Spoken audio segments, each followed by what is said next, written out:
자, 그래서 르누아르, 이제 오늘 르누아르, 이제 본격적인 얘기가 시작되게 되겠는데요. 이제 르누아르의 모습이고, 그래서, 이제, 지금 여기, 그죠? 크게 세 단계에서 지난번에 요 초기 단계, 그 다음에 중기, 절정기, 요 얘기, 오늘 뭐 다는 못하겠습니다. 뭐, 요게 제일 중요하죠, 요게. 요 부분 얘기까지 오늘 쭉 해보시겠습니다. 그래서 지난번에 말씀드린 것처럼 르누아르는 어릴 때 청소년기에 공장을 다녔다. 참 그것도 중요한 거예요. 공장 다녔다는 그 경험 어릴 때.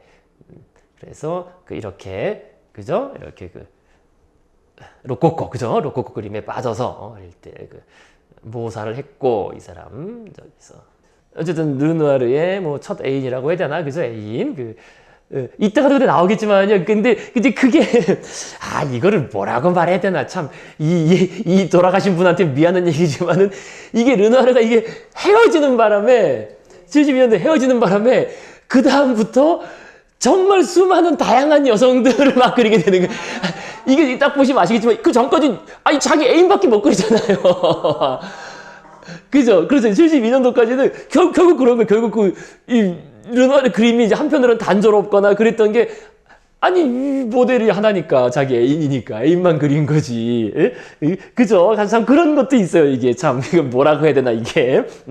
그래서 계속 그림들이 이제 이 모델을 그린 거잖아요. 그죠? 자기 애인을 모델로 그죠? 무엇을 그려도 무엇을 그려도 비너스를 그려도 뭐다 어쨌든 그래서 그 애인의 특성이 드러나기 때문에 근데 그때도 말씀드렸죠. 애인의 이 얼굴 표정이 좀 밝지 않고 좀 어둡고 그죠? 그런 면이 있어가지고 이게 이제 좀 대중적으로 사람들한테 매력적이지 못했던 면이 있는 거죠. 그죠? 좀 뭐 통통해가지고 그죠? 그래가지고 그죠? 그럼 뭐 일반 평범한 그런 여성인데요. 그러니까 저도 이 애인만 그려야 되니까 애인 놓고 옆에 다른 예쁜 모델을 세울 수가 없잖아.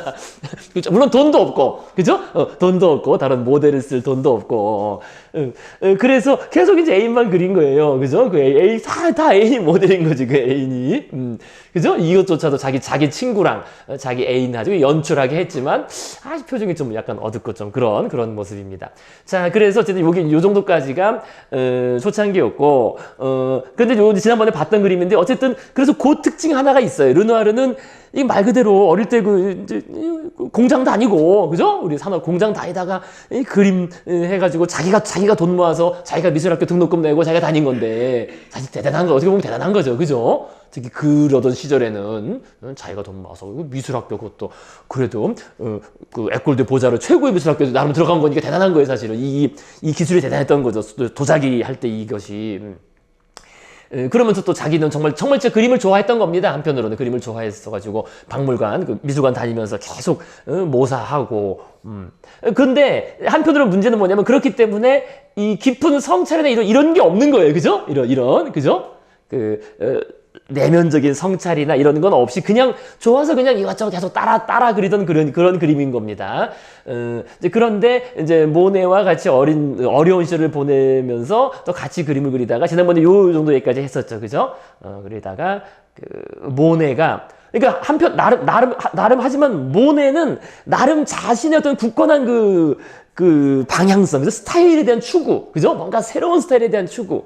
그죠? 자연의 인상, 이 빛에 의해서 반짝이는 그 순간을 어떻게 하면 포착해낼까? 그죠? 정말 다양한 실험을 하고 그러다가 그 원색주의와 색채 분할법, 그거를 적용해서 완전 통달하는 법을 나름 했는데, 사실 르누아르는 그런 건 아니거든요? 그죠? 르누아르는 그런 게 아니에요. 근데 어쨌든 모네 옆에서 그걸 본 거지. 보고서 같이 다니다가 배운 거죠. 배워서, 이제, 하게 됐는데 어쨌든 모네는 결국 그래서 풍경화예요. 풍경화는 어떤 대상, 그죠? 대상에 비치는 빛의 효과에 의한 순간의 어떤 그죠?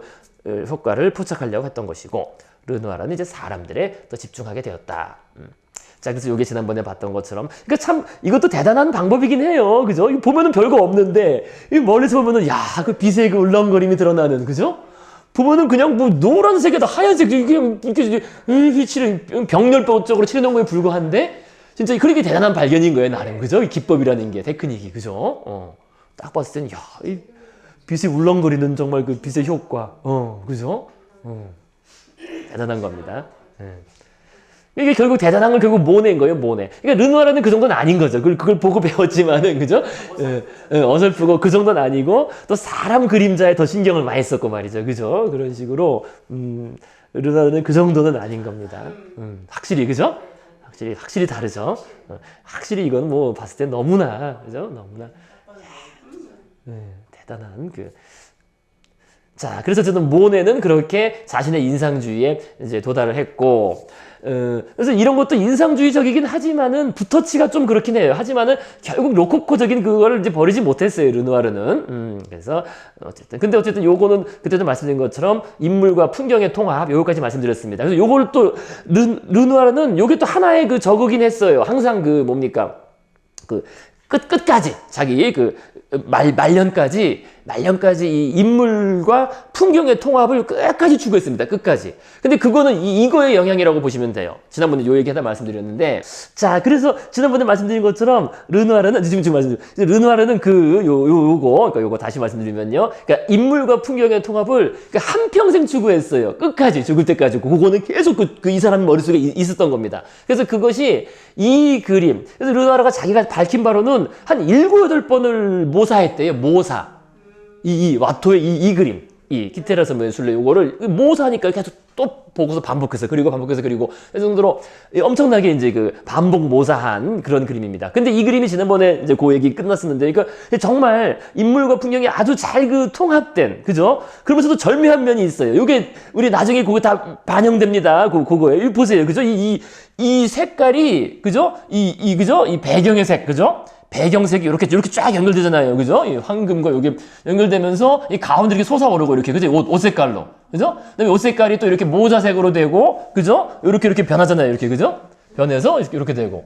그러니까, 그죠? 그래서 이렇게 보시면요, 이게, 그죠? 이렇게 이 땅 색깔과 어우러진 이런 색깔이 다 이렇게 다 돼 있잖아요. 그죠? 돼 있고, 또 여기도 나무도 돼 있으면서, 또 옷도 이 분홍색이, 살색이 여기와 이것과 이 얼굴색과 이 여성의 옷과, 그죠? 이렇게 또 여기 또 좀 더 붉은색이 이렇게, 그죠?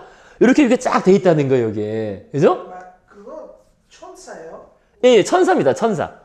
천사. 그러니까 천사라기보다는 이게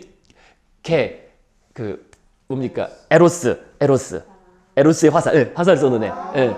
화살 쏘는 애, 화살 쏘고 가는 거지. 화살 쏴가지고 한 대씩 맞아가지고 다 이렇게 짝을 줬잖아요, 짝을. 화살 쏘고 가는 거예요. 자기 한 명당 하나씩 쏘고 가는 거예요, 이게 지금. 일단 그러니까. 그래서 그때 말씀드렸잖아요. 이 섬이 왜 사랑의 여신 비너스가, 그죠? 처음, 발을 디딘 곳이고, 그러니까 짝이 없는 솔로들은 이 섬에 찾아가면, 이거 순례지, 순례. 이 섬에 찾아가면은 짝이 생긴다. 가가지고 화살 한 대씩 맞고 다 이제 짝을 져가지고, 짝이 생겼잖아요. 다, 그죠? 이렇게 짝이 생겼잖아요. 다, 그죠? 짝이 생겨가지고, 이제 돌아가는, 그죠? 이제 배를 타러 가는, 그죠? 짝을 만나서 이렇게, 그죠? 화살 쏘고 가는 거, 얘들. 끝내고. 밑에 애기가 천사가 있는 거죠. 에로스, 그죠? 에로스. 못 봤어. 그런 이제 그림입니다. 그래서 정말 사랑의 여신의 축복받은 섬, 그죠? 그래서 기테라 섬이라는. 자, 그래서 어쨌든 이게 르누아르가 이런 식으로 이거를 반복해서 그리면서 결국 이것이 가슴에 깊이 남았던 거예요. 그래서 항상 인물과, 그죠? 인물과 풍경의 통합, 그죠? 통합과 이 색이 이렇게 쫙 퍼지는 거, 이거 잘 보시기 바랍니다. 그래서 우리가 요거 한번 보세요. 미리 보시겠습니다. 미리 보시면요. 그러니까 이 201페이지 보시면은요. 이 가장 유명한 그림. 오늘 뭐 여기까지 할 수 있으나 모르겠지만은요. 201페이지. 201. 그죠? 요거 보시면요. 이게 딱 이런 게 느껴지세요? 이게 딱 이게? 그러니까 지금 이 맨 앞에 앉아있는 여성의 줄무늬 아니에요. 줄무늬 이 색이 두 가지 색 아니에요. 그죠? 이렇게 딱 분리돼가지고 저 뒤쪽에 춤추는 여성 2명으로 딱 가버리죠, 옷이. 그죠? 옷이, 그죠? 이 여성은 줄무늬 옷인데, 줄무늬의 분홍색 약간 비슷한 것은 왼쪽에 춤추는 여성 옷 색깔이 돼버리고, 그죠? 그 다음에 파란색 옷은 한가운데 약간 뒤쪽에 있는 그 여성의 옷 색깔 딱 분리가 돼버리는. 이 기가 막힌 거, 이렇게, 그죠? 그죠? 그 다음에 또 바닥에 어떤 그림자도 그 두 색이 어우러짐으로 이렇게 표현했잖아요. 그죠? 바닥이었던 그런 빛의 어울림도. 그러니까 요런 걸 이제 보시면은 딱 이제 그림을 좀 더 깊게 볼 수 있는, 그죠? 그다음에 이게 요런 데 시작되는 것이다, 그죠? 르누아르가 자신이 열심히 모사했던 그 로코코 그림의 그 거장들의 그런 그림에서 쭉 온 것이라고 딱 보시면 되겠습니다. 그죠? 그 색채의 분할, 그죠? 그 재밌죠, 그죠? 그것도 보시면요, 그죠? 요거 그냥 드레스 색깔을 막 고른 게 아니에요, 그죠? 드레스 색깔을 그걸 앞에 있는 여성을 쫙 분리시켜서 뒤쪽 여성들은 딱딱 나눠준 거지, 하나하나의 색깔씩. 자, 그래서 결국 이 그림에서도 나름 그 인물과 그 풍경의 통합이 추구되고 있는 그 배경의 통합, 그죠? 인물과 그 배경, 뒷 배경과의 어떤 통합적인, 그죠? 연결성 같은 거를 항상 그 르누아르는 끝까지 자신의 작품색이 끝까지 추구했다라고 그렇게 보시면 되겠습니다. 그래서 잘 보여주는 그런 그림이겠습니다. 이게 르누아르가 모범으로 살았던. 자, 이제 그 다음에요. 그 다음에 오늘 이제 지난번에 거기까지 했었고, 이제 오늘 다시 계속 들어가는 것이겠습니다. 오늘 요 처음부터 오늘 처음이죠. 그래서 그 르누아르는 이제 그렇게 인상주의적인 거에 도달했지만은 그럼에도 불구하고 아까 말씀드린 것처럼, 제가 말씀드린 것처럼 계속 자신이 어떤 그 전통, 이른바 그 살롱전 전통의 살롱전이, 그래도 르누아르는 그 생각이 있었던 거예요. 자신은 계속 그 전통, 그죠? 살롱전에서 입선하고 이어가는 그거에 속하고 싶었던 겁니다. 그리고 속한다고 생각을 했었고, 스스로도. 그래서, 르누아르가 이제 살롱전에 출품을 하는데요. 이렇게 그러니까 이게 여성이 결국 자기 애인 아니에요. 그러니까 이게 똑같은데 애인 외에는 다른 사람을 그릴 수가 없지.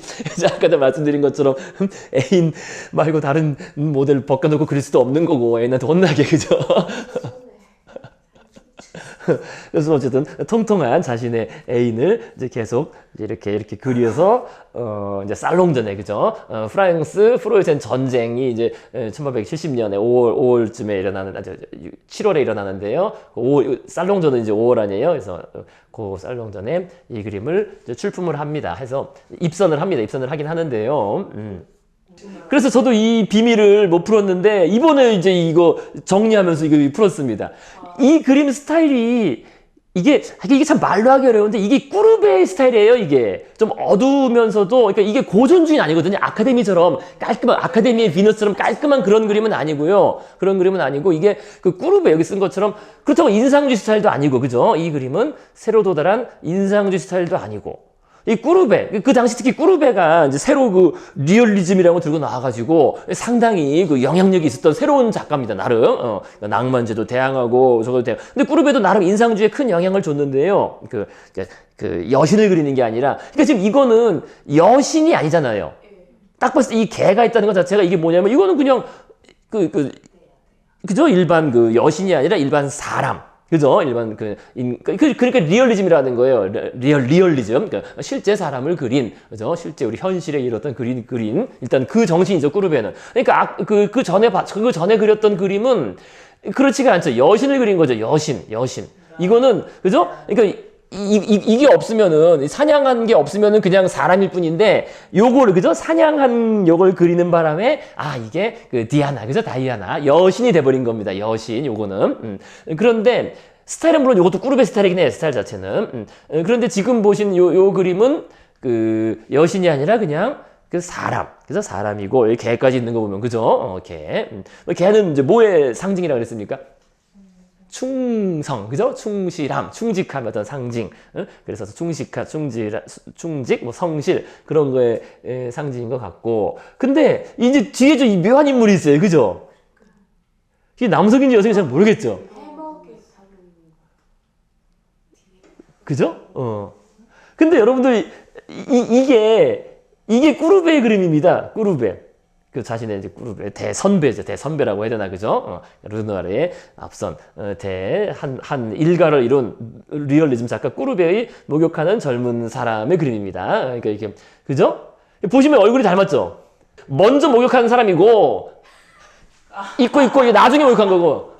근데 이게 스타일이 그렇다는 거, 스타일이. 르누아르가 꾸르베의 영향을 받아서, 목욕하는 젊은 사람이고, 이게 그렇잖아요, 그죠? 먼저 목욕해서 나와서 옷 입고 있는 거고, 나중에 이제 목욕 들어가려고 하는 거고, 뭐 그렇게. 작가의 건가요? 그 알 순 없죠. 알 순 없는데 이게 스타일이 꾸르베고 이 제목도 딱 그래요. 제목도 그냥 이 걔는 나중에 붙인 겁니다. 그냥 모욕하는 사람이에요. 모욕하는 사람 젊은 사람이고 그죠? 그래서 그다음에 이게 뚜드러 이상하잖아요. 그죠? 사실 전혀 뜬금없이 그죠? 여기 뒤에 이게 보는 사람이 뭐냐 먼저 모욕하고 나왔고 이렇게 그죠? 꾸르베 자기 선배가 그죠? 모욕하고 나왔고 이 얼굴이나 헤어스타일이 지금 똑같거든요. 보면은 그렇지 않나요? 그죠? 보시면 비슷한 것 같기도 하고 그런가요?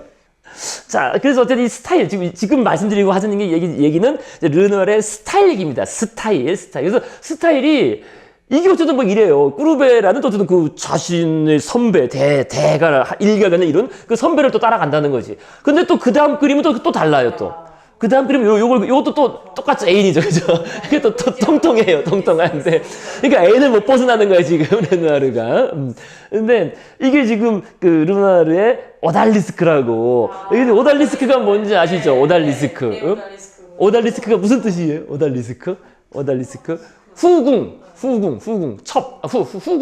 후궁, 오달리스크, 우리가, 몇 페이지 나옵니까? 오달리스크가 잔뜩 나왔었죠, 예전에 한번, 그죠? 어딘가. 저게 진짜 꾸르베 여행에서 이제 사실적으로 표시하는 것 같긴 해요. 예. 인터넷만 꾸르베? 꾸르베는 리얼리즘 스타일이고요. 그 꾸르베 얘기하면 좀 길어지겠어 보자. 오달리스크가 어디 나오나? 오달리스크가 저기 나올 텐데. 157. 거기 나오는구나. 그죠? 그 앵글을 할 때, 그죠? 오달리스크, 그죠? 157 오달리스크 하렘의 후궁. 그러니까 이게 그 이슬람 국가들의 왕 밑에 여러 후궁들, 그죠? 후궁들이 이제 거주하는 곳, 그죠? 이거 이슬람. 후궁 오달리스크. 그러니까 알제 이거 이제 불어로는 이제 알제고 이제 영국식으로 알제리고 알제리는 그거잖아요. 이슬람 국가 아니에요, 그죠? 이슬람 국가니까 알제의 여인이라고 해서 어쨌든 모델은 그러니까 이건 또 들락거를 따라한 거예요.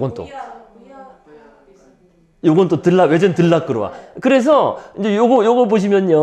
그러니까 요런 이걸 보시면은 약간 인상주의적인 그런 스타일이 좀 있어. 붓질이 좀 그렇긴 한데 근데 결국 이거는 뭘 따라서 그린 거냐면은 그러니까 살롱존에 입선을 했는데 인상주의자들이 공통적으로 존경한 그러니까 인상주의자들은 공통적으로 외젠 들락그로아를 존경. 왜냐면 외젠 그 들락그로아는 낭만주의자로서 색채 그죠? 자유분방한 색채를 칠했거든요. 색채파였죠. 그죠? 앵그르하고는 다르게, 앵그르는 소묘파고, 그죠? 지금 우리 펼친 요 그림은 이제, 그죠? 요거 이제 소묘파고, 이 들라크로아는 색채파로서 화려한 색채를 추구했거든요. 그러니까 인상주의자들은 공통으로 존경했죠. 들라크로아를. 그래서 들라크로아 죽었을 때 다 장례식에 참여하고 그랬어요. 그래서 들라크로아의 알제 여인들에 대한 경애를 표한 겁니다. 그래서 들라크로아의 대표작, 한 5손가락에 들어가는 작품 중에 하나가 요 다음 페이지에 요겁니다. 요거 보신 적 있으신가요? 요거 기억이 나시나요? 기억이 안 나시나요? 요거 보신 적 있으신가요? 들라크로아의 대표작 중에 한 5손가락에 들어갑니다. 그래도 유명한 작품입니다. 물론 들라크로아의 제일 유명한 작품이 뭐예요? 제일 유명한 작품. 아니 들라크로아는 이거죠. 자유의 여신, 그죠? 민중을 이끄는 자유의 여신 리베르. 잔다르크가 아니라 민중을 이끄는 자유의 여신. 그게 이제 제일 유명한 들라크로아의 제일 유명한 그림이고, 그래서 그 다음에 이제 한 5가지 정도에 들어가는 뭐 그 정도의 그림입니다. 들라크로아의 그 알제 여인들. 그래서 들라크로아는 그 무슨 주의라 그랬습니까? 들라크로아는 낭만주의, 그죠? 낭만주의. 로맨티시즘, 그죠? 낭만주의. 그래서 낭만주의 여러 특징이 있는데 그 중에 한 가지 특징이 뭐라 그랬어요? 한 가지 특징이. 그죠? 이국적이다. 그죠? 이국적. 그죠? 뭔가 이국적인. 그죠? 새로운. 그죠? 어떤 이국적, 어떤 그 모험. 그죠?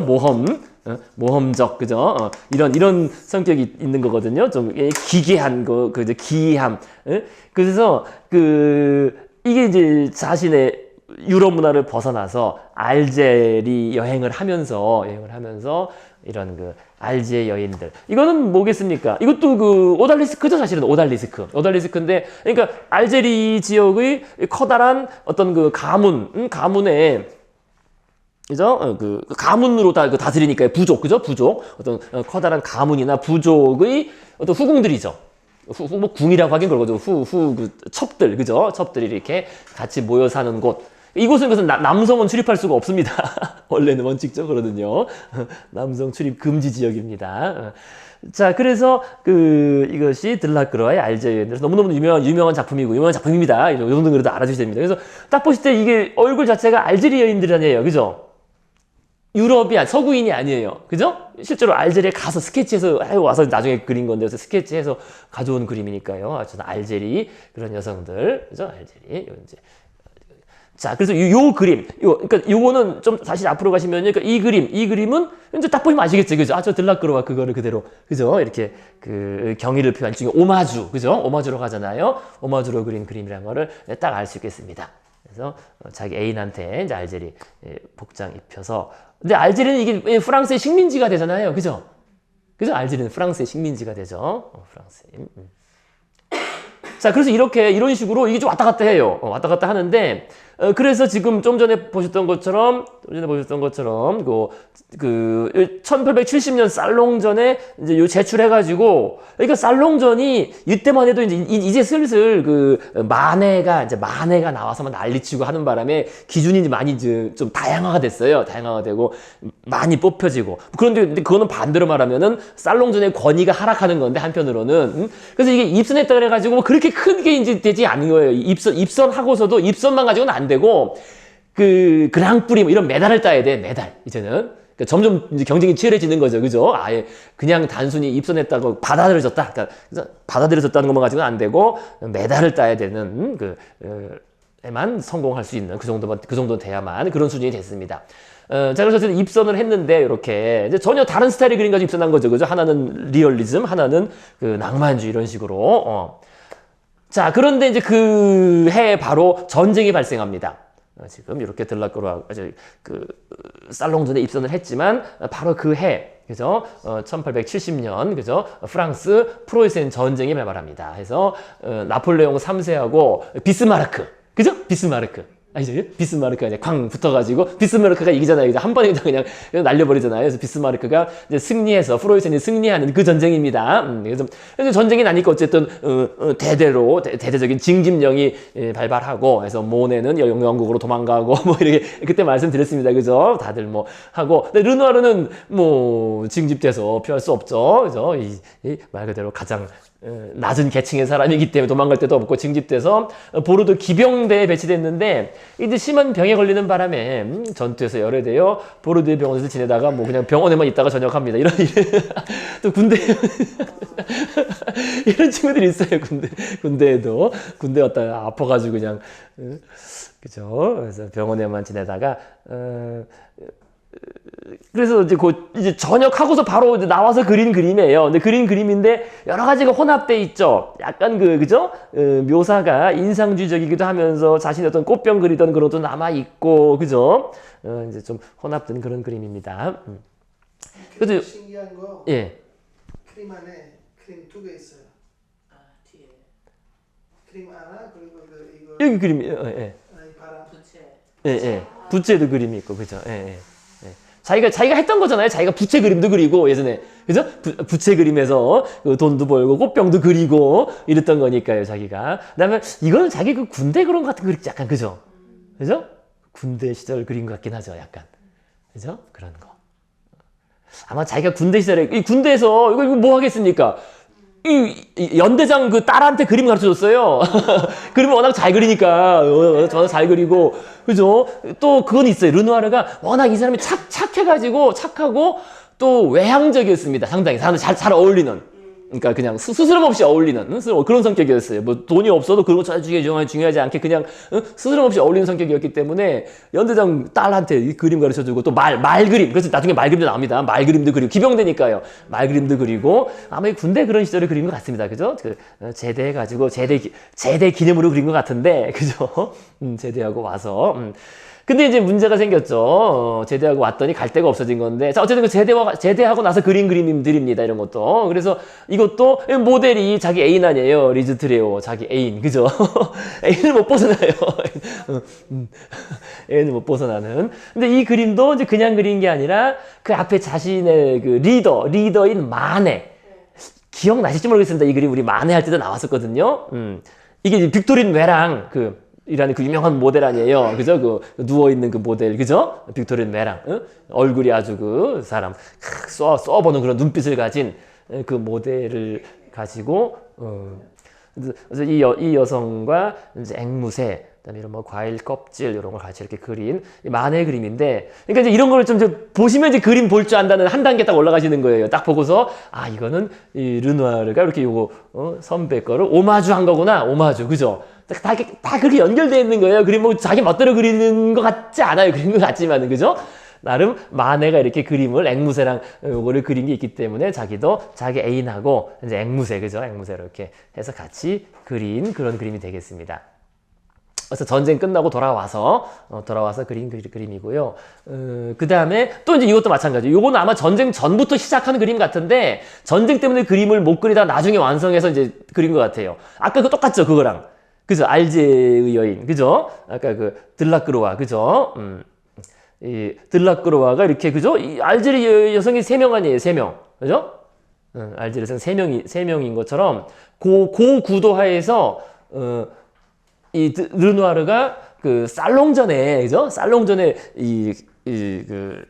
살롱전에 그 입선하는 것을 목적으로 만든 나름 야심을 가지고 그린 그림인 거죠. 이 3명, 그죠?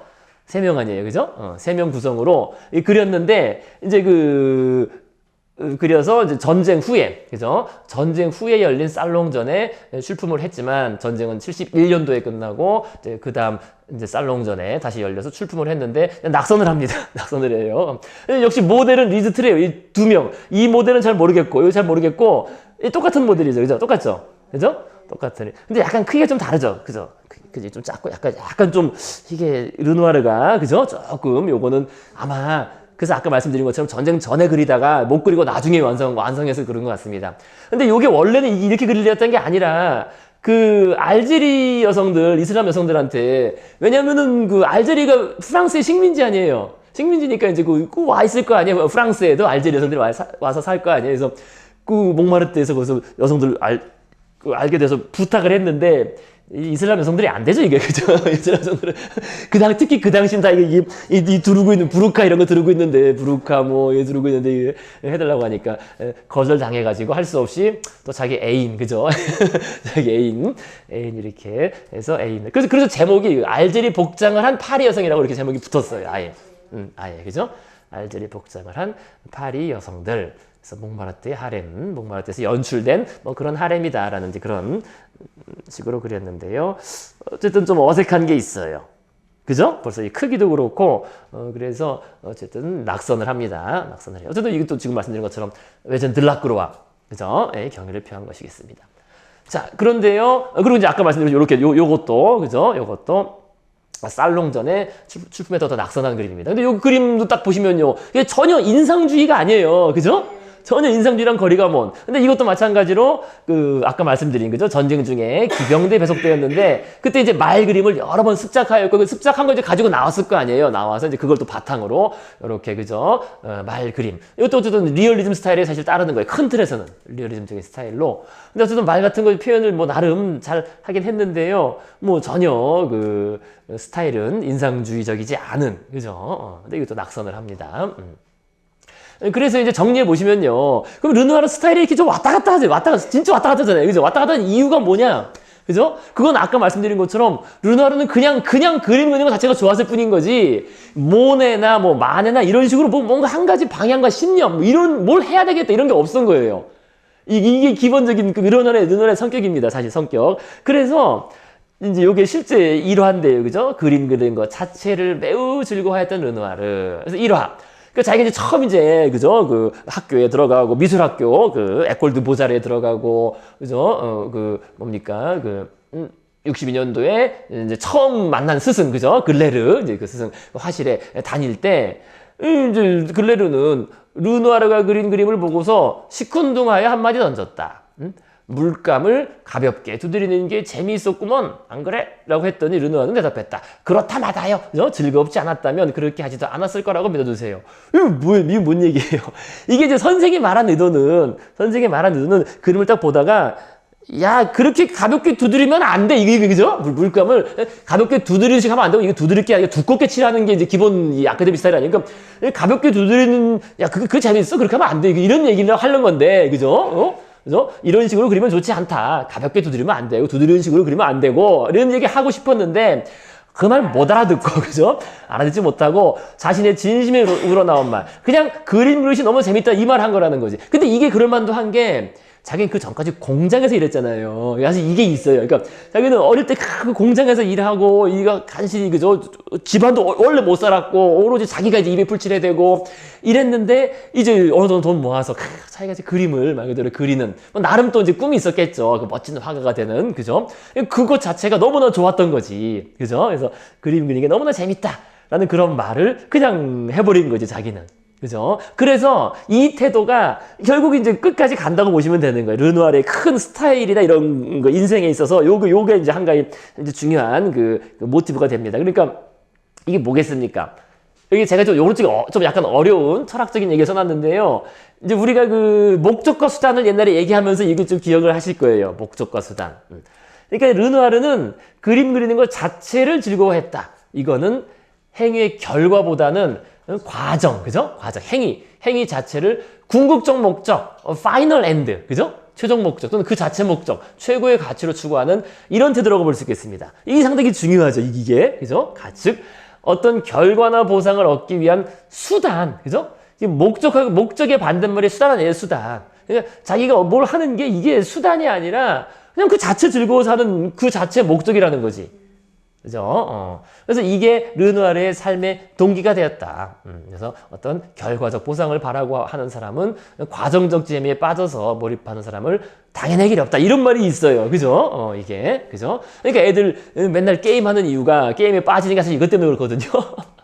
애들도 알잖아요. 게임 해가지고 나중에 그 결과가 뭐 있어? 아무것도 없지. 근데 그 시간, 과정 자체가 재밌으니까 미친 듯이 하는 거죠. 자, 그래서 뭐 그런 얘기로 이제 깊이 연관되는데요. 뭐 더 얘기는 뭐 하면 길어지, 그 정도만 하시겠고요. 어쨌든 이 결과적인 그 보상보다는 과정 자체, 그죠? 그림 그리는 것 자체를 너무너무 즐거워했다. 그래서 요 점을 이해하면 그 다음에 그걸 이해할 수 있는 거예요. 이렇기 때문에 르누아르는 그림을 그리는 방법이나 스타일 자체에 대해서는 크게 고민하지 않았다는 거예요. 그리는 것 자체가 중요하지 이게 어떤 스타일 통해서 어떤 결과물을 만들어낼 거냐 이거는 이 나중 문제라는 거죠. 그래서 그는 그냥 언제나 과거 대가들로부터 이어지는 전통적인 틀 속에 남기를 바라면서 꾸르베 좀 전에 그죠 리얼리즘이나 들라크로와 낭만주의 이거 완전 극단인데 이렇게 왔다 갔다 그죠 이 스타일에서 또 앵그르 신고전주의 및 또 앵그르 이런 것도 엄청 좋아했어요. 앵그르 샘 이런 것도 엄청 좋아했어요. 들락거로하고 왜냐면 그게 그 로코콜 좀 이어지는 게 있거든요. 그 다음에 또 아카데미 스타일까지 극단을 폭넓게 오가며 기분이 내키는 대로 다양한 스타일을 시도했다는 겁니다. 그때 이거 따라서 그때 맞게. 그래서 그의 스타일 발전에는 어떤 시스테마틱한 체계가 없었다는 거예요. 그 이유는 이거지. 마네의 야심, 그죠? 마네는 자기가 뭔가 그죠? 새로운 걸 하겠다. 또 모네의 투쟁. 그러니까 이런 사람들은 나름 체계가 있는 거죠. 어떤 하나를 나가기 하기 위해서 이렇게 하다가 그 목표를 향해서 나가는 게 있는 거예요, 그죠? 안 되면 이렇게 또 해보고 이렇게 해보고 있는데, 그죠? 모네의 투쟁, 드가의 자의식, 세잔의 의심, 바지의 열망 이런 등등의 어떤 그런 그 목표, 결과물 같은 게 결과를 향한 그죠? 그게 최종적인 어떤 그런 그게 없다는 거예요. 이념적인 게. 그냥 자체가 즐거웠다는 거지. 그리는 것 자체가. 그러니까 이제 이렇게도 그려봤다가 저렇게도 그려봤다가 했다는 겁니다. 그래서 르누아르가 이런 말도 했어요. 나는 지식인 사이에 태어났다고 상상해보라. 나는 그럼 선입견을 버리고 물건을 보는데 면역을 했을 때 오히려 이제 이렇게 되면 선입견이 있어서 안 된다는 거지. 그죠? 그런 얘기도 했습니다. 그래서 지금 보시면 스타일이, 그죠? 다시 보시면, 앞에 쫙 보시면 이런 식으로, 그죠? 이게 뭐 스타일이 왔다 갔다 해요. 그죠? 다. 그죠? 뭐 이런 그림도 그렸다가 뭐, 그죠? 뭐 이런 그죠? 약간 인상주의적인데 좀 그런 그림도 그렸다가 이런 그림도 그렸다가 그죠? 이제 줄라크로이 이런 그림 이런 그림 좀 애매하잖아 사실 그죠? 그림들이 다 애매하거든요. 좀 이걸 뭐 어떤 스타일로 말아야 될지 애매한 그죠? 이것도 갑자기 이런 그림 또 튀어나오고 사실 전혀 이 그림하고 이 그림은 전혀 어울리지가 않잖아요. 같은 사람이 그렸다고 보이지가 않죠. 그죠? 같은 시기에 같은 연도에 그랬어요. 1870 같은 연도에 저것도 그리고 이것도 그리고 이거 그죠? 진짜 그냥 그림이 재밌어. 예, 재밌어서 이렇게 그리고 저렇게 그리고 그래서 이제 나올 텐데요. 이제 나올 텐데. 그래서 이제 바로 나오는 겁니다. 그래서 르누아르는 근데 그게 그냥 명랑하고 즐거웠던 겁니다. 그래서 별로 내성적이거나 내향적이지도 않았고 내향적, 달리 말하면 자기 성찰적. 내가 지금 뭐 하고 있는 거지? 이런 거에 대한 고민이 없었다는 거예요.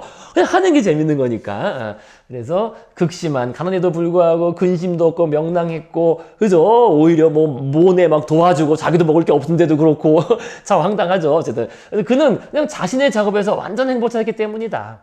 즉 그는 자신의 즐거움을 위해 그렸고 자신의 즐거움. 그래서 제가 아까 안 썼는데 아까 그 글레르 선생이 또 그런 얘기도 해요. 야, 너는 너의 즐거움을 위해서 그림을 그리는구나. 그럼요. 이런 얘기도 그럼요. 근데 왜냐하면 선생이 보기에는 그림을 그리면 그림은 다른 사람들이 보기 좋게 그려야지. 그러니까 다른 사람들의 즐거움을 위해서 그려야 된다. 그걸 고려해서 그리라는 말 하고 싶었는데 너는 네 즐거우려고 그림 그리는구나. 네. 이러면 르누아르가 20살, 22살 때 이게 자신의 즐거움을 위해서 그랬다는 거예요. 그러니까 어떻게 돼? 다양한 스타일들을 열정적으로 근데 이걸 막 들락거려 막 따르다가도 또 후를 털어버리고 또 동시에 다른 스타일로 막 그리고 이렇게 왔다 갔다 했다는 거죠. 그래서 후를 털어버릴 수 있었다. 그래서 결과적으로 이제 나온 작품은 물론 기대에 미치지 못할 수도 있죠. 야 이렇게 하면 잘 안 되네. 하지만 그는 좌절을 하나 주지 않고 또 다른 또 스타일로 또 그죠? 계속 그림을 그리는데 몰두했었던 것이다. 그래서 요게 이제 그걸 잘 보여주는 겁니다. 그래서 르누아르가 직접 한 말, 그죠? 요거. 그러니까 벨라스케스가 날 즐겁게 해주는 건 그의 예술에서 기쁨, 그죠? 그가 그림을 그릴 당시의 바로 그 희열, 그죠? 그 그림을 그리는 그때의 그죠? 그 행위 자체에서 어떤 기쁨을 쏟아져 나오기 때문이다. 그래서 만약 작품에서 그 작가의 열정을 느낄 수 있다면 그와 즐거움을 같이 즐기는 것이다. 이런 식으로, 그죠? 그림을 그리는 그 자체가 즐거워야 되고 거기에 어떤 희열이 담겨 있어야 된다는 그런 기본적인 입장이 되겠습니다. 그래서 나온 결과가 그거예요. 이렇게 그림 그리는 걸 워낙 좋아했기, 그림 그리는 자체를 재밌었기 때문에 이제 이런 태도, 그죠? 이런 태도하고 또 공장 일을 하면서 몸에 밴 부지런함이 있잖아요. 그죠? 하루에 정말 엄청 열심히 일하는 그 부지런함이 있어가지고 그의 다작의 이유가 됩니다. 다작. 정말 작품을 많이 남긴. 그죠? 계속 그랬던 거지, 계속. 그러니까 아까 말씀드린 것처럼 마네나 세잔 드가 이런 사람들은 그림을 그리다가도 자신의 스타일에 의심이 들거나 그죠? 성찰이 되면 그다음 못 그리잖아요. 그죠? 계속 그릴 수가 없는 거잖아요. 뭔가 계속 그 문제를 골몰하고. 근데 르누아르는 그런 게 없으니까 그냥 계속 그리는 거예요. 계속. 그래서 그의 작품 수는 마네, 세잔, 드가의 작품 수 합친 것보다 훨씬 많다는 거예요. 3명 합쳐도 이 르누아르 1명 못 당하는 거지. 그죠? 마네는 500개도 안 되고 세잔 한 1000몇 개? 드가도 한 1000몇 개 정도 돼요. 정확한 드가도 한 1200개 되나? 그 정도. 그러니까 이게 4300, 4600개 되는데 르누아르는 나무 잡초도 비교가 안 되는 거죠. 그래서 르누아르도 거의 피카소 말고 거의 탑을 다투는 정도의 작품을 남겼습니다. 피카소는 워낙 많이 남겼고. 자, 그러니까 이제 이러니까 작품을 많이 남길 수 있는 거죠. 그래서 뭔가 계속 궁리하고 의심하는 사람들은 스타일을 추구하는 사람들은 작품을 많이 남기지는 못하는 거예요. 그렇게. 자, 그래서 르누아르 스타일이 이렇게 왔다 갔다 했는데요. 이제 전쟁 이후, 그죠? 지금 이제 전쟁 이후 얘기 잠깐 앞에 했는데, 이제 그 삶에 대한 얘기를 하시겠습니다. 그 프랑스 프로이센 전쟁이 끝나고, 이제 프랑스는 졌는데, 그래서 르누아르는 이제 1870년 5월에 전쟁 끝나서 파리로 돌아왔습니다. 돌아와서야 자기 가장 친한 친구 바지유, 그죠? 자기랑 같이 살았어요, 그죠? 바지유 옆에 이제 빌 붙어가지고 살았는데. 그 바지유가 전사하였다는 소식을 듣습니다. 갈 데가 없잖아, 이제. 그죠? 이제 이 돈 많은 친구가 사라지고 자신이 사라지고 갈 데가 없어서 르누아르는 친구들 집과 부모님 집을 전전하였는데 그러면서 이때 6년 동안, 그죠? 모델이자 연인이었던 리즈 드레어와 이제 헤어지게 됩니다. 바로 그때, 71년 지나서 72년도에 헤어지게 됩니다. 군대 그동안 기다리고 있었던 거야. 그런 것 같긴 한데요. 그죠? 그죠? 짧게 있었죠. 그래서 1년 좀 넘게 있었으니까요. 군대도 1년 좀 넘게. 그래서 그죠? 갔다 와서 이제 그림도 그리고 그랬는데 결국엔 헤어진 겁니다. 그죠? 헤어졌습니다. 왜냐면 리즈 트루가 바로 다른 남자랑 결혼해 보려가지고 갔거든요. 뭐 그럴 수도 있죠. 근데 그게 또 그렇게 또 옆에 또 이게 알던 사람이에요. 또 이렇게 그게 뭐 직접 아는 사람은 아니지만 이제 르누아르랑 연결되는 사람인데 이게 바로 또 결혼해서 가버리고 자기 애인이자 애까지 둘이나 낳았는데 애도 둘이 낳았는데 뭐 큰 애는 뭐 일찍 죽었다 하더라도 둘째 딸은 그때 말씀드렸잖아요. 끝까지 이렇게 했다고. 자, 그런데 이제 그게 참 묘한 게 헤어지고 난 다음부터 풀려요. 이게 항상 원래 일이 또 그런 게 헤어지고 난 다음에 아마 A는 이게 르누아르가 전망이 너무 없으니까 사실 그렇잖아요. 전망이 없으니까 헤어졌을지 모르겠는데 나이도 차고 자기도 그 당시 24살 돼서 이제 결혼도 해야 되는데 안 되니까 헤어진 것 같은데 뭐 알 수 없습니다. 이유는 밝혀진 바가 없습니다. 자, 근데 한편 일반적 예상과는 달리 패전 이후, 그러니까 프랑스가 졌으니까 이게 망했다 했는데 오히려 전쟁 이후에 프랑스 경제는 엄청난 호황을 누렸습니다. 이게 원래 항상 이래요. 그죠? 전쟁이 일어나면 그 다음에 그거를 그죠? 다시 일으킨다고. 그죠? 근데 특히 요거는 근데 시기가 잘 맞아떨어졌죠. 그때 이 산업혁명에 의한 그 유럽이 다른 식민지들을 다 얻으면서 그죠? 잘 나가던 그런 시기입니다. 제일 잘 나가던. 그래서 엄청 호황을 누려가지고, 그래서 르누아르는 리즈와 헤어진 때와 비슷한 시기, 그죠? 72년 3월에 요때 비슷한 시기에 화상 듀랑류엘을 만납니다. 그죠? 듀랑류엘을 만나게 됩니다. 그래서 듀랑류엘은 이제 이미 모네를 알고 있었고, 모네와 그 모네 친구들, 르누아르를 알게 돼가지고, 모네, 르누아르 등 인상파 작가들의 그림을 일괄 구입해 줍니다. 그죠? 그래서 한 점에 200에서 400프랑 정도에서 엄청나게 높은 그 당시 이 사람 높은 가격으로 그림을 구입해주는 바람에 르누아르가 이제 큰 숨통이 트이죠. 그래서 우리 나왔습니다. 그죠? 듀랑류엘이 없었다면은 인상주의는 빛을 보지 못했을 것이다. 그래서 르누아르가 정말 말년에 정말 심혈을 기울여서 그린 초상화입니다. 자기 은인 중에 한 명이죠. 듀랑류엘.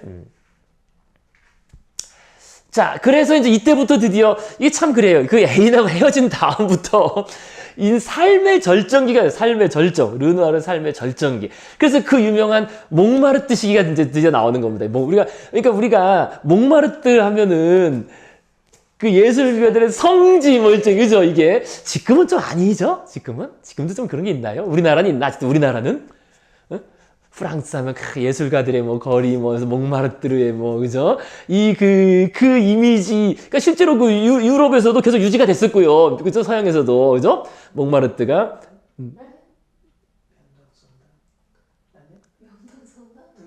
Lui diceva Marta per religione, no? Non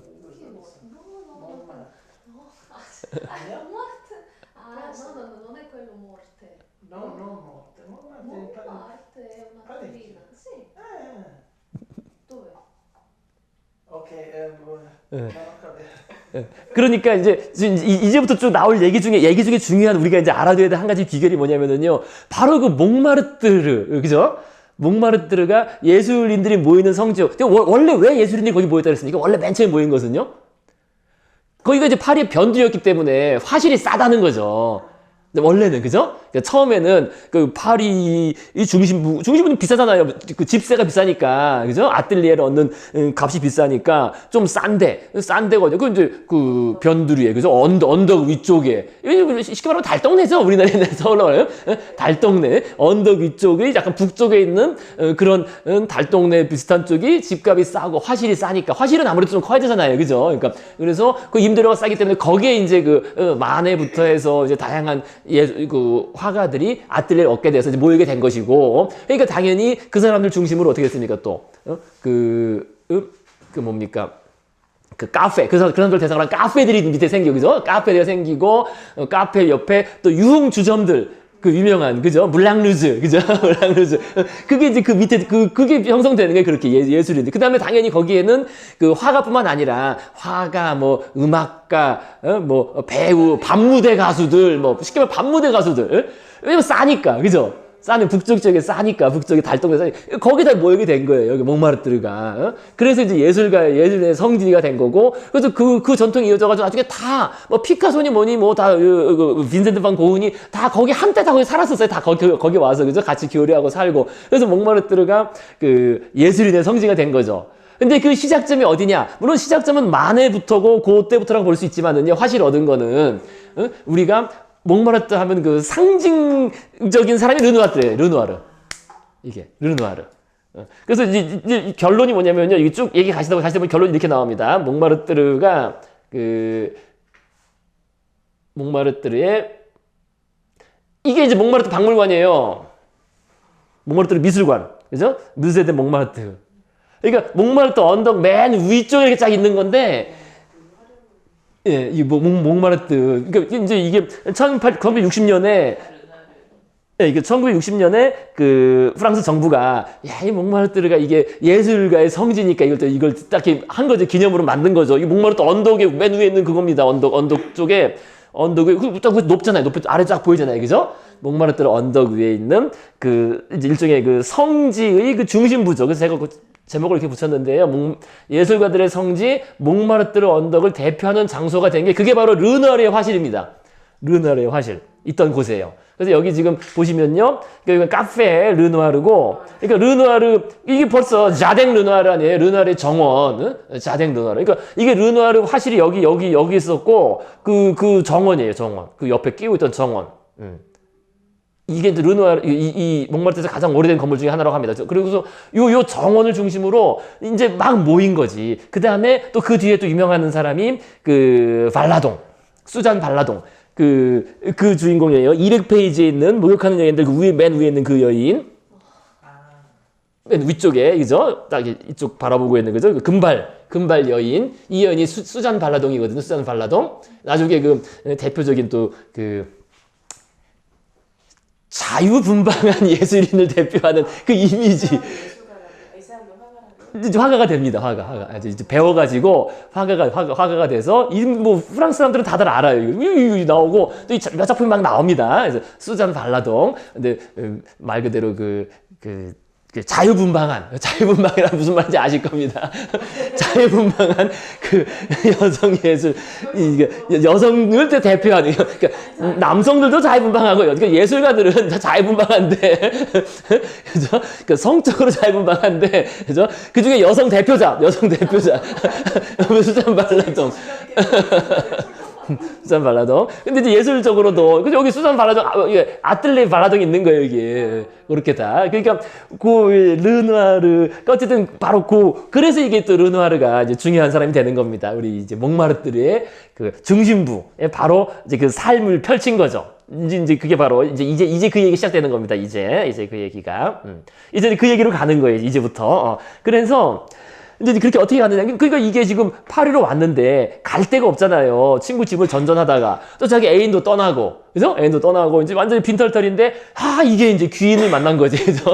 지성을 만나가지고 이 돈을 딱 받게 되고. 그래서 그 다음에 이제 결국 이제 삶의 절정기. 그래서 듀랑류아를 만나는 르누아르는 경제적으로 숨통이 트이잖아요. 그리고 또 르누아르는 아까도 말씀드린 것처럼 그림 그리는 것 자체를 좋아했기 때문에 이거를 별로 꺼리질 않았어요. 그러니까 모네는 자존심 있잖아요. 자존심 있어가지고 자신의 스타일을 그렸지 이걸 상업적인 그림 같은 거 잘 안 그렸어요. 그죠? 근데 르누아르는 그냥 그림 그리기 좋으니까 그거 그려달라면 그려주고 돈 받고, 그죠? 그러니까 가벼운 초상화도 그려주고 파리에서. 그다음에 그림 엽서도 그려서 팔고, 엽서 그래서 그래서 그런 식으로 돈벌이를 최소 자기 풀칠을 했다는 거죠. 최소. 어려웠지만, 물론 어려웠지만.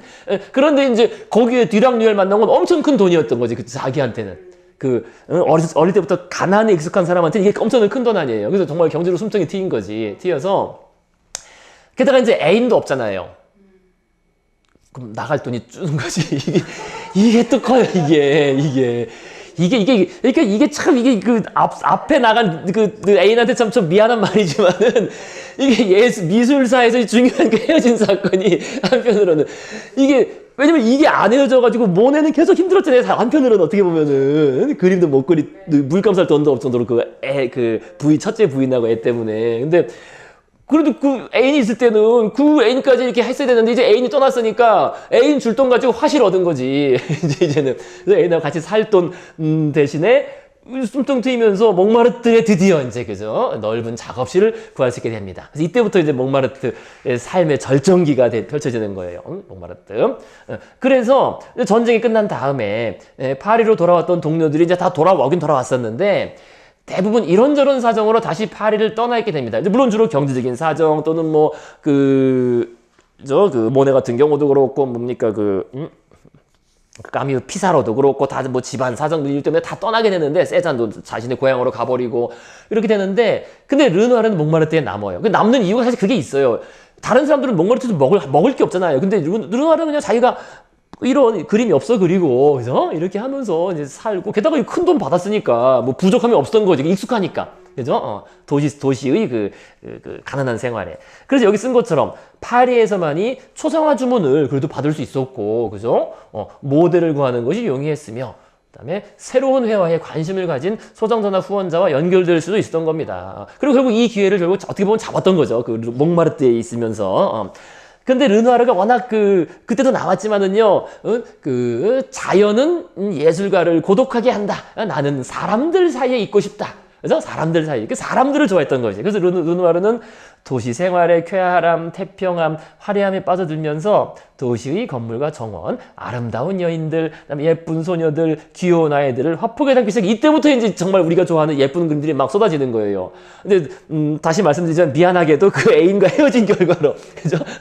결과론이지만 리즈와 헤어진 결과로 어쨌든 오늘날 우리가 보는 수많은 여성과 소녀들이 그린 아름다운 그림들을 이제부터 모델이 바뀌는 거지. 이제부터 모델이 바뀌어요. 그래서 뭐 대충 보실까요?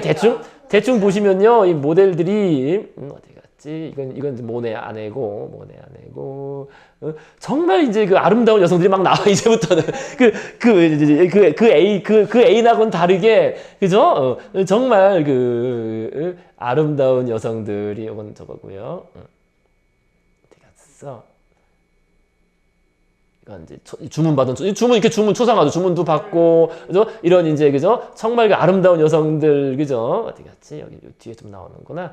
그죠? 뭐 이런 이제 여성들이 다 뭐 그림을 그릴 수 있는 거예요. 정말 아름답고 젊고 한 여성들을, 어디 갔나? 안 나오나? 이 뒤에 나오는구나. 좀 더. 그죠? 이 정말 예쁘지, 아름답지, 이런 거, 그죠? 이런 그림도 다 새로운 모델들을, 그죠? 이런 다 새로운 모델들이에요. 다 새로운, 그죠? 귀여운 소녀들, 그죠? 아름다운 여성들, 이제 이런 그림들이, 예쁜, 이런 그림들에서 나올 수 있게 된 겁니다, 이게. 예. 이제 르누아르 그림이 나오는 거죠. 그러니까 아까 그 전 애인한테 참 미안한 얘기지만, 그 전 애인한테 이런 그 아우라가 없는 거죠. 그죠? 그 르누아르의 그거를 살려줄 수 있는, 자, 그래서요, 이제 계속 가시면요. 그래서 결국 이때부터 결국 르누아르가 그 애인과 헤어진 결과로 어쨌든 삶의 절정에 다다르면서 그림도 절정을 향해 간다. 그래서 바로 이런 그림 보시면요, 바로 이게 그 유명한 뽕네프 다리, 뽕네프의 연인들이라고 옛날에 그런 좀 애매한 영화가 있었는데, 예. 여기 가서 살잖아요. 노숙하잖아요. 여기 들어가서, 그죠? 비닐 덮고 자잖아요. 그죠? 뽕네프의 연인을 그런. 그러니까 이 다리가 진짜 오래됐어요. 1607년에, 1607년. 어마어마하게 거의 중세 때 된 거죠. 거의, 그죠? 1607년에 여기 이제 섬이 있고, 여의도처럼 섬 사이에 다리 이렇게 놓은 거거든요. 이쪽에 노트르담 성당이 있고, 노트르담 성당.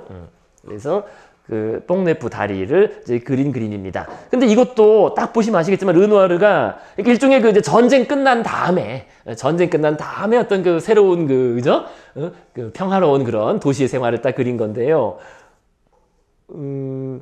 사람을 그렸다기보다는 그죠? 쏟아지는 빛을 그죠? 빛을 그리고자 했다. 그래서 이것도 이제 모네의 영향이 있습니다. 보시면요, 모네 그죠? 이게 우리 예전에 봤던 모네 그림이거든요. 이때 모네 그죠? 이거 기억나실 겁니다. 그죠? 모네의 그림 그죠? 이것도 대상을 묘사하라고 한 것이 아니라 쏟아지는 빛 그죠? 여기 쏟아지는 그 빛을 뭔가 딱 빛의 효과를 그리고자 하는 것이다. 그죠? 대상이 중요한 게 아니라 빛. 그죠? 그래서 이것도 마찬가지로, 대상이 중요한 게 아니라 어떤 빛, 그죠? 쏟아지는 빛, 도시에 쏟아지는 빛. 그런데 어쨌든 여기 일화가 있는데 이런 사람들, 그래도 사람들이 움직이면 좀 그러니까 그 이제 자기 르누아르가 자기 동생 시켜가지고 또 중요한 사람 몇 명은 계속 그 자리에 있어야 되니까 가가지고 이제 그죠? 그래서 가서 막 시계를 물어보거나 막 길 물어보거나 이렇게 하거나 이 스케치 활동한 그래서 자기 동생이 그렇게 해서 사람들 몇 명 중요한 사람들을 그렇게 그렸다고 합니다. 자. 그런데 이제 바로 이제 르누아르의 그 인상주의가 어떻게 시작되느냐? 결국 이게 모네에 의한 영향이에요. 모네. 아까 보셨던 것처럼 르누아르는 왔다 갔다 했거든요. 그죠? 스타일 별로 중요하지 않게 뭐 그림 그죠? 왔다 갔다 했는데 인상주의도 나름 모네랑 같이 그 전에 이미 그죠? 이미 인상주의에 도달하긴 했어요. 이미 인상주의를 알긴 알았어. 하지만 인상주의에 매달리지 않고 매달릴 이유가 없는 거지. 그죠? 모네는 그게 이제 목표였지만은 르누아르는 그냥 하나의 스타일로 그냥 익힌 것 뿐인데 이제는 모네와 함께 하면서 그죠? 여기 쓴 것처럼 르누아르는 몽마르트르의 도시생활을 젖어들었지만 종종 파리를 벗어나 아르장뚜에 있는 모네를 찾아갔는데 그죠? 모네가 아르장뚜에 집을 얻었다 그랬잖아요. 근데 그래서 두 사람은 야외로 나와서 함께 그림을 그리곤 하였다. 근데 이 두 사람 그림이 차이가 없어요. 거의 그죠? 이제 그래서 요렇게 요거는 르누아르가 그린 그림입니다. 르누아르가 이제 요게 모네고 그러니까 그림을 그리고 있는 모네를 이쪽에서 그린 거죠. 그죠? 그린 것이고 그다음에 이 모네가 그리고 있는 이 그림이 요겁니다. 그죠? 그러니까 그림의 그림. 그죠? 그러니까 이 그림이 요건 모네가 그린 그림. 그죠? 모네 예술가의 정원. 그래서 모네는 전쟁 이후에 파리 교회의 그 센 강변 아르장뚜에 집을 얻어서 살고 있었습니다. 근데 요때 그 모네는 처음에는 그때 말씀드린 것처럼 부유했다 그랬습니다. 나름 돈이 있었다 그랬어요. 그죠? 그러니까 전쟁 끝나고 왔더니 자기 고모랑 그죠? 그 고모는 이제 자식이 없이 죽었고 자기 아버지 돌아가셔가지고 유산을 받았어요. 양쪽에서 그죠?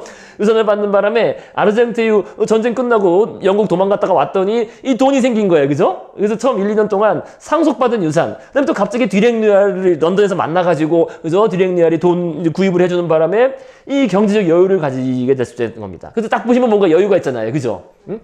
모네 자기 자신과 그죠? 다 어떤 이런 것과 자기 부인, 야, 이 정말 그죠? 아무리 물론 연출된 사진이지만 그래도 이런 그죠? 공작이 그려진 이런 멋진 옷을 입은 그 모네 부인, 첫째 부인, 책을 읽는 이제 그런 모습, 여유 있을 때. 그래서 모네가 자기가 돈이 있고 여유가 있으니까 자기 친구 르누아르가 자기 어릴 때 어렸을 때 도와줬잖아요. 도와줬기 때문에 모네가 저녁 파티를 초대해서 돼지 기름으로 요리한 칠면조 샹브레땡 와인을 이렇게 딱 대접해주고 먹고 그래서 르누아르랑 모네랑 같이 이제 어울리게 됐다.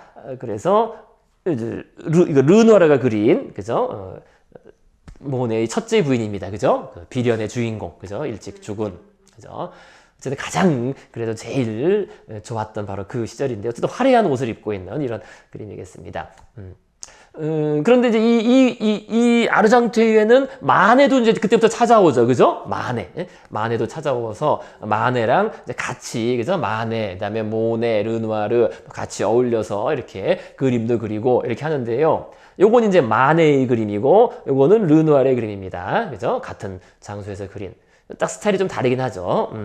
그런데 그때 우리가 마네 할 때 했었는데요. 그 마네는 원래 인상주의자가 아니에요. 그죠? 마네 스타일은 전혀 인상주의적인 면모가 거의 없었지만은 이때 여기 와가지고 이제 모네랑 같이 그림을 그리면서 그죠? 모네와 함께한 이후로 아르장투에서 모네와 함께한 이후로 모네 영향이 느껴지는 인상주의적인 그림을 그리기 시작합니다. 그죠? 요거 끝까지는 안 가지만 그래도 꽤 이런 그림을 남기고 합니다. 그죠? 상당히 인상주의적인 그림을 남깁니다. 그런데 그 얘기를 제가 왜 말씀드리느냐? 그 다음 페이지 그 르누아르도 이미 인상주의에 도달해서 이렇게 이 스타일을 알긴 알았지만은 이게 모네와 아르장퇴에서 함께 시간을 보낸 이후부터, 그죠? 그러니까 전쟁 이후에 한 1, 2년 같이 한 2년 정도입니다. 전쟁 이후에 한 1, 2년 같이 모네랑 이제 교류하면서 같이 그림을 다 그린 이후부터 1874년을 전후로 해서 이때부터 인상주의적인 그림이 본격적으로 그려져요. 그 전에는 그렇게 인상주의적이지 않다는 거예요.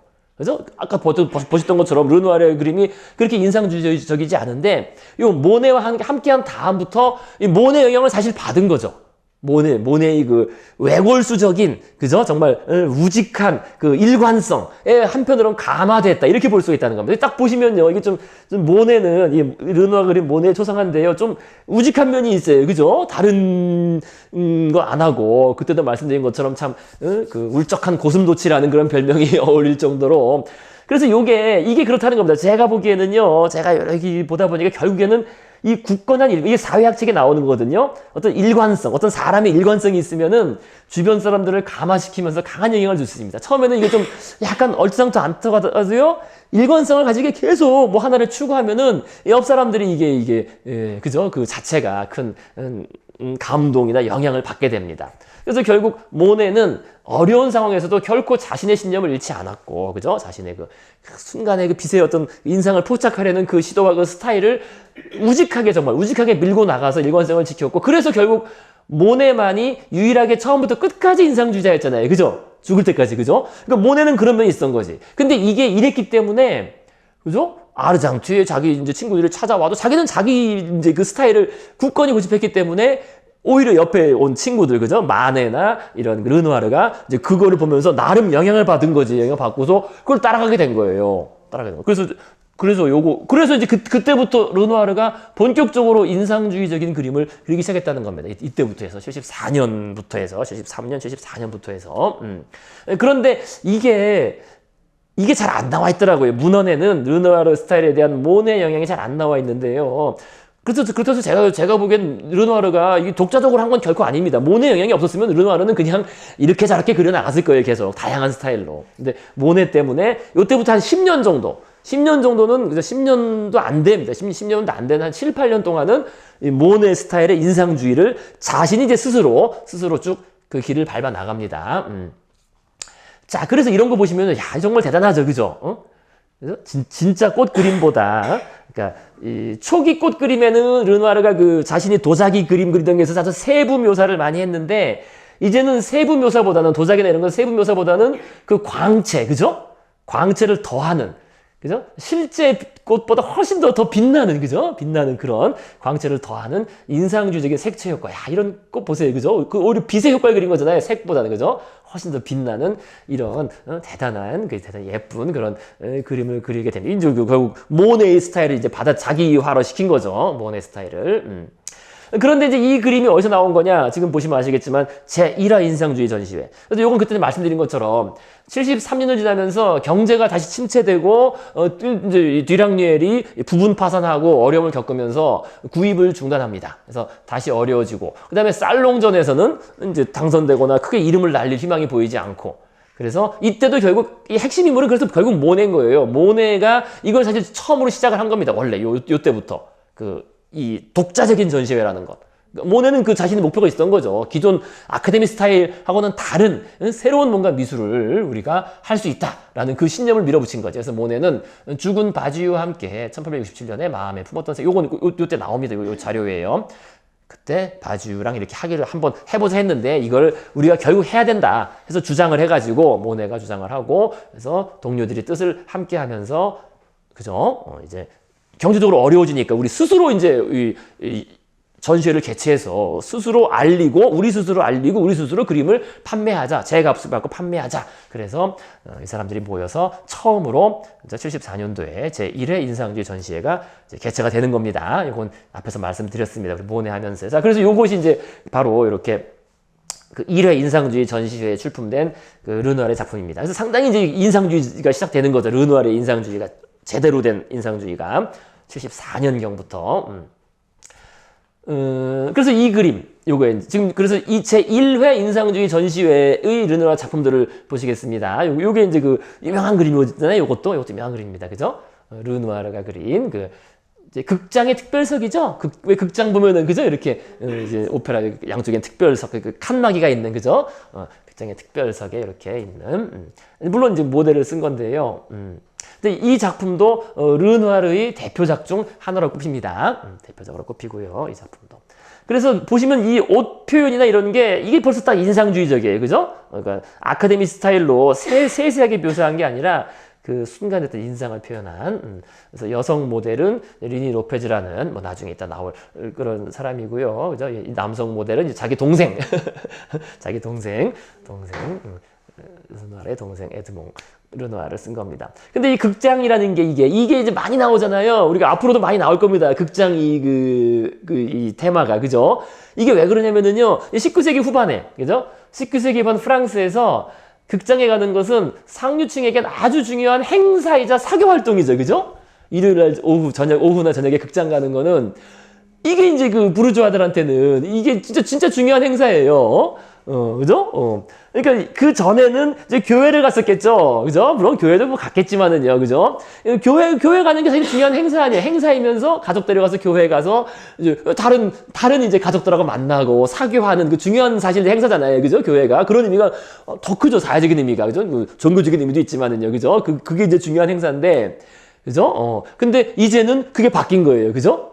상류층들한테는 이 극장. 그죠? 극장에 가서 그죠? 어떤 공연을 보고 이제 사람들을 사귀는 거지, 그죠? 사실 가장 중요. 그러니까 이게 일종의 그 쇼케이스인 거죠. 일종의 이 여성이나 남성들한테는 자신을 알리는 쇼케이스, 자신을 그 상류사에 알리는 쇼케이스. 그래서 여기 쓴 것처럼 오페라 안경 있잖아요, 안경, 그죠? 이거 쓰고 여기도 들고 있잖아요, 그죠? 오페라 안경, 그죠?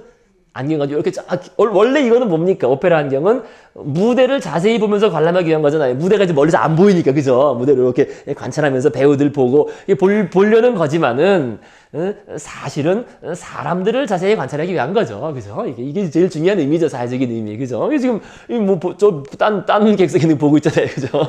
저기 다른 물론 여성을 주로 보겠지, 여성들 이렇게 보고 누구 만나보고 이거 당연히 자기도 지금 이렇게 예쁘게 차려입고 온 게 왜 이렇게 차려입고 왔겠어요, 그죠? 누군가가 자기를 이제 볼 거라는 거지. 그래서 이게 일종의 쇼케이스라는 거예요. 극장에 가는 게 중요한 상류층에겐 일종의 어떤 쇼케이스이기도 하고 그것이 상류층한테 어떤 일종의 성인식 통과 의례. 그래서 처음으로 자신이 극장에 처음으로 이렇게 간다라는 것 자체가 일종의 통과 의례 같은 게 되는 겁니다. 그리고 자신이 처음으로 그 사회에 선을 보이는 거니까. 그러니까 당연히 남들이 다 볼 거 아니에요. 저쪽에서 마음경으로 이 여성을 볼 거 아니에요. 보고서 그다음에 이제 그 꽃다발을 보내오던가 이렇게 되는 겁니다. 그죠? 그거거든요, 사실은.